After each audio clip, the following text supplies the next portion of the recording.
നാട്ടുകൾ വിഷന്റെ news at 7 വാർത്തകളിലേക്ക് ഏവർക്കും സ്വാഗതം. പ്രാദേശിക വാർത്തകൾ ചുരുക്കത്തിൽ. കൂടുതൽ വാർത്തകൾക്കായി നാട്ടുകൾ വിഷൻ ചാനൽ സബ്സ്ക്രൈബ് ചെയ്യൂ.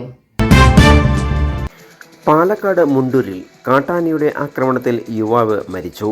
അമ്മയ്ക്ക് ഗുരുതര പരിക്ക്. മുണ്ടൂരിൽ കാട്ടാനയുടെ ആക്രമണത്തിൽ യുവാവ് മരിച്ചു.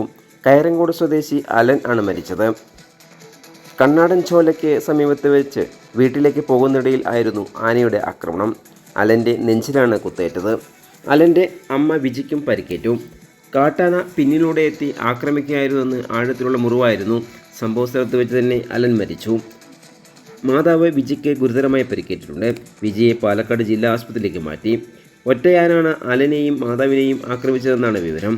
ബഹളം കേട്ട് നാട്ടുകാർ ഓടെത്തിയപ്പോഴേക്കും അലൻ മരിച്ചിരുന്നു.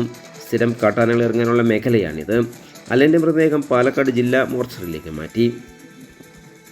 ഇന്നലെ രാത്രി 10 മണിക്ക് കല്ലടിക്കോട് മുണ്ടൂർ ഭാഗത്തെ വടക്കംപുറത്ത് കാട്ടാനക്കൂട്ടം ഇറങ്ങിയിരുന്നു. 3 കാട്ടാനകളാണ് ഉണ്ടായിരുന്നത്.